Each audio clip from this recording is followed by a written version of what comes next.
E agora chamar para a próxima palestra aqui do Armorial Conecta, meu sócio, Pablo Urpia, sócio fundador e diretor executivo da Armorial Gestão, vai falar para a gente sobre os fundamentos da gestão financeira empresarial. Por favor, palmas para Pablo. Vamos lá, gente. Sempre é um desafio, porque todos os meses a gente está realizando esse evento, trazendo conteúdo novo, insights novos, como vocês receberam aqui, sobre vendas e agora sobre finanças, né? Quais são os fundamentos da gestão financeira? O que é que a gente pode sair daqui hoje com eu entendi o que é que eu preciso entregar na minha empresa, o que a minha empresa precisa entregar a nível de gestão financeira. Para isso, eu vou explicar aqui um pouquinho do que é parte desse conteúdo, né, que é o Conecta Mais, que é um conteúdo que é uma formação executiva que a gente está desenvolvendo para oferecer para vocês, onde tem esses 10 pilares aqui de planejamento estratégico, finanças empresariais, negociação, aceleração em vendas, experiência do cliente, alta performance, cultura, liderança, oratória e comunicação, capital humano e gestão por OKR, né? No evento passado a gente falou sobre planejamento estratégico, a gente abriu aqui como nós fizemos o nosso planejamento estratégico, quais foram as ferramentas que a gente utilizou. Quem quiser conhecer, né, tá lá no YouTube já, o nosso planejamento estratégico, né? E a gente vai falar agora um pouquinho sobre finanças empresariais. Está aqui os 3 relatórios básicos, ou os 3 relatórios essenciais para que você tenha uma gestão financeira na sua empresa. Primeiro, DRE. Segundo, BP, balanço patrimonial. E o terceiro, a DFC, que é a demonstração do fluxo de caixa. Primeiro ponto que eu quero que vocês saiam daqui com esse conceito é que lucro não quer dizer que você vai ter dinheiro no seu caixa. Como é que a gente prova isso? O lucro ele é apurado através da DRE, a demonstração do resultado do exercício, que pode ser medida mensalmente também, o exercício 1 ano, mas a DRE ela pode ser aplicada, pode ser aferida mensalmente. Resumidamente, a gente tem aqui uma receita das vendas, que o Rodrigo falou, de 100 mil, né, vamos colocar assim, uma despesa ou custos aí totais de 50 mil, e a gente teve um lucro de 50. Beleza, aqui está ali a operação em janeiro ou um período específico. O que é que acontece? Quando a gente vai para o caixa, a gente vai pular aqui uma casinha. Quando a gente vem aqui para o caixa, o que é que aconteceu? Das vendas que nós fizemos em janeiro, a empresa só recebeu 50 em janeiro, mas não pagou nada em janeiro também. Beleza, gerou ali um caixa de 50. Só que em fevereiro, né, ela pagou aqui, né, aquelas despesas que foram reconhecidas lá de janeiro e não gerou caixa. Então, para que vocês tomem cuidado com isso, não misturar esses conceitos de competência e caixa. Como o Gustavo aqui falou, né, que trabalha com a gente na Elevante, quem manda no final é quem? É o caixa. Então, a gente tem que ter mais cuidado com essa demonstração aqui. Só que ela é derivada, ela começa na DRE. As vendas começam lá. Então, uma complementa a outra e elas vão demonstrar o resultado econômico, primeiro aqui, e o resultado financeiro lá na DFC. Né? Então, primeiro ponto para que a gente não confunda esses dois conceitos. Segundo ponto aqui. Competência é tudo o que acontece dentro de um período específico. Então, quando a gente fala do resultado econômico da empresa de janeiro, a gente está se referindo a tudo o que aconteceu no mês de janeiro, independente se a empresa recebeu, independente se a empresa pagou ou não. Ali foram reconhecidas as receitas, os custos e despesas competentes àquele período que a gente está analisando. Então, fica fácil aí a gente identificar o resultado econômico. Mas, na vida real, né, a gente sabe que nem sempre o resultado econômico, esse daqui de 50, né, ele, coincidentemente aqui, ele foi idêntico né, ao lucro, mas ele tem aqui reflexos também em fevereiro. Então,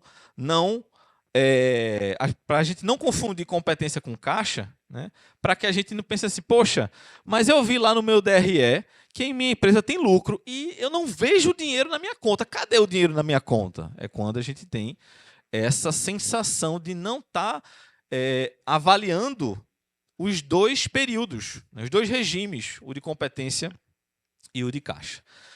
Terceiro, markup não é margem. Tem muita gente que se confunde com esses dois conceitos, né? Margem, se a gente pegar aqui, né, esse resultado econômico de janeiro, né, a empresa teve um markup de 2, que das despesas totais ali do custo dela, se a gente multiplicar por 2, vai dar a receita. Esse foi o markup, né, que ela marcou o preço dela. Então, digamos que o custo dessa empresa lá para prestar o serviço ou vender o produto fosse 50 e ela aplicou um markup de 2 para vender o seu produto ou serviço. Então, gerou uma venda aqui de R$100. É diferente de margem, né? A margem aqui dessa empresa, a margem de lucro dessa empresa é 50%, porque é os 50 que sobrou aqui no resultado econômico dividido pelos 100 das vendas, que gerou uma margem de 50%. Não confundam markup com margem. São dois conceitos diferentes que vão te ajudar também a precificar teu produto ou serviço e também a identificar quais são aqueles contratos que são vantajosos ou não, ou aqueles clientes que valem a pena você continuar ou não. Então, através da margem daquele contrato, você vai ver lá. E você vai poder também perceber se o markup aplicado àquele contrato está favorecendo a sua empresa. Então, esses dois conceitos aqui são importantes. E, não menos importante aqui, o balanço patrimonial da sua empresa, que é o relatório aqui que está no meio aqui da nossa tela, ele é a forma, é o documento como o mercado enxerga o seu negócio. E aí, como contabilidade, a gente recebe empresas que nem contabilidade tem, nem a contabilização das contas de débitos e créditos possuem. E aí, às vezes, chega num determinado momento que precisa de um balancete, né, de um balanço patrimonial para poder apresentar a um credor como um banco, um parceiro e etc., e não tem esse documento.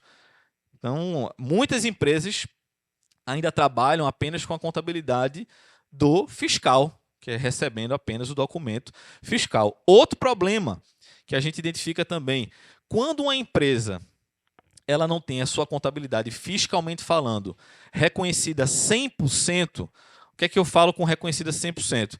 Com receitas por fora. O que é que isso vai acontecer? A receita por fora ela não contabiliza. Ou você coloca lá na antecipação de cliente até você realizar, ou não vai ter como contabilizar. E aí, a gente tem mais um problema ao analisar o balanço patrimonial. Quando a gente olhar o documento, que é como o mercado vai enxergar a sua empresa contabilmente, aquela história do balanço patrimonial não vai traduzir a história do seu negócio. Então você vai se decepcionar. Outro problema que pode acontecer, ou uma oportunidade, né? De repente você está fazendo uma dissolução de sociedade, ou você recebeu uma oferta de compra da sua empresa.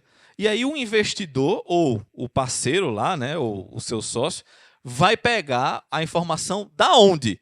Da contabilidade. E aí a contabilidade não registrou ou não teve condições de registrar todas as movimentações fiscais e contábeis. Como é que vai estar a imagem do seu balanço patrimonial? Vai estar distorcida. Então, mais uma vez, a gente destaca aqui que a importância do balanço patrimonial, os empresários só sentem na hora da dor, na hora que precisam fazer algum tipo de negociação, né, seja de crédito, seja de oportunidade de venda, ou seja até de dissolução de sociedade. Então, mas o balanço patrimonial também é importante. E para fechar aqui a nossa palestra de finanças, o ideal é que você tenha à sua disposição, à disposição da sua empresa, os 3 relatórios. O balanço patrimonial, que se sua contabilidade for 100% lá, ele vai dar todos esses relatórios. A DRE, a demonstração do resultado do exercício, que vai dar o resultado econômico do seu negócio. E a DFC, que é a demonstração do fluxo de caixa. Eu coloquei aqui essa equação igual a paciência, porque não é tão simples, não é tão fácil obter os 3 relatórios ao mesmo tempo, né, levando em consideração todas as particularidades de cada negócio, que a gente sabe que tem. Né? Cada negócio tem a sua particularidade e nem sempre é possível ter os 3 relatórios disponíveis. Mas se você quer ter e se você dar valor a uma gestão financeira, uma gestão contábil de qualidade, você precisa ter os 3 relatórios e precisa ter também paciência para poder construir os 3 relatórios e ter disponível, né, essas visões econômicas, financeiras e contábil que vai traduzir ali os 2 regimes. Então, a gente viu hoje finanças empresariais. Muito obrigado.